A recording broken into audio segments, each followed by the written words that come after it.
আসসালামু আলাইকুম। কেমন আছেন সবাই? আশা করছি সবাই অনেক ভালো আছেন। তো আজকে আপনাদের সাথে শেয়ার করব আমার মোস্ট ফেভারিট একটা রেসিপি।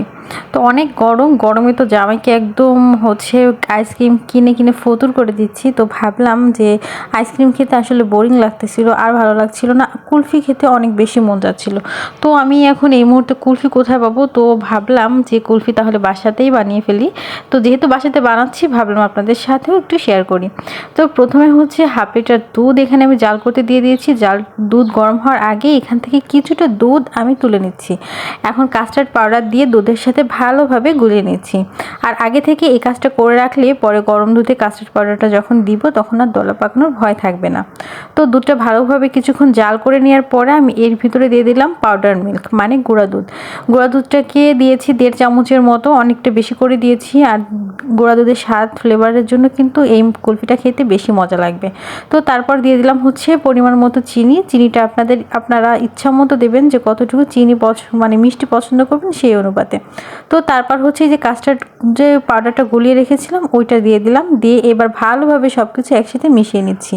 আর এখানে চুলের আঁচটা কিন্তু আমি একটু মিডিয়াম করে দিয়েছি। আর এভাবে অবরত কিন্তু নাড়তে হবে, না হলে কিন্তু তলে লেগে যেতে পারে, আর লেগে গেলে কিন্তু এটা খেতে ভালো লাগবে না। আর কাস্টার্ড পাউডারটা দেওয়ার পরে কিন্তু খুব দ্রুত এটা ঘন হয়ে আসবে, সেদিকে কিন্তু খেয়াল রাখতে হবে। তো আমার কিন্তু যতটুকু ঘনত্ব প্রয়োজন ততটুকু হয়ে গেছে। আমি এই পর্যায়ে চুলাটা অফ করে দিয়েছি। আর এখানে আমি কিছু বাদাম কুচি দিয়ে দিচ্ছি। এখানে আমি কাজু, পেস্তা, কাঠবাদাম নিয়েছি আর নিয়েছি কিছুটা কিশমিশ। সব কিছু ছোট ছোট করে কুচি কুচি করে কেটে দিয়েছি।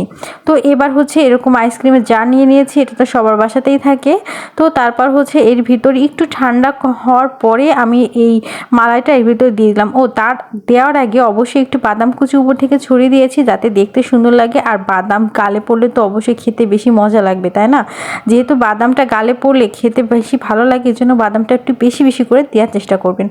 তো তারপর সবগুলা কোটার ভিতর ভালোভাবে দিয়ে দিলাম। এবার এটাকে ভালোভাবে ঢাকনা টাইট করে আটকে আমি রেখে দেবো ফ্রিজে।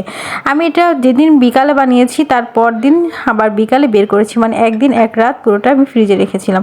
তো এই যে বার করা হয়ে গেছে, আমি কিছুক্ষণ পানিতে ভিজিয়ে রেখেছিলাম যাতে একটু ছাড়াতে মানে বের করতে প্রবলেম না হয়। তো তারপর এই যে কুলফিগুলো কিন্তু আমি বের করে ফেলেছি। আর এটা খেতে যে এত মজা হয়েছে, আমার বাড়ির সবাই অনেক বেশি পছন্দ করেছে।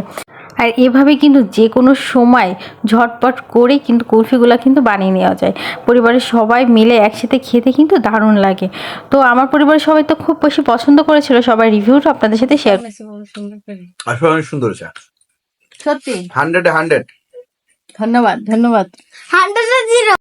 বিশ্বাস করুন, এটা খেতে যে এত মজা হবে আমি নিজেও ভাবতে পারিনি। তবে এটা আমি অনেকবার আগেও ট্রাই করেছি, কিন্তু কখনো আপনাদের সাথে শেয়ার করিনি। আজ ভাবলাম আপনাদের শেয়ার করি। আর বাদামগুলো যখন গালে পড়ছিল এত মজা লাগছিল খেতে। আশা করছি আপনাদের কাছেও ভালো লাগবে। আর এই গরমে কিন্তু অবশ্যই এভাবে কুলফি বানিয়ে খেয়ে দেখতে পারেন। আশা করছি নিরাশ হবেন না।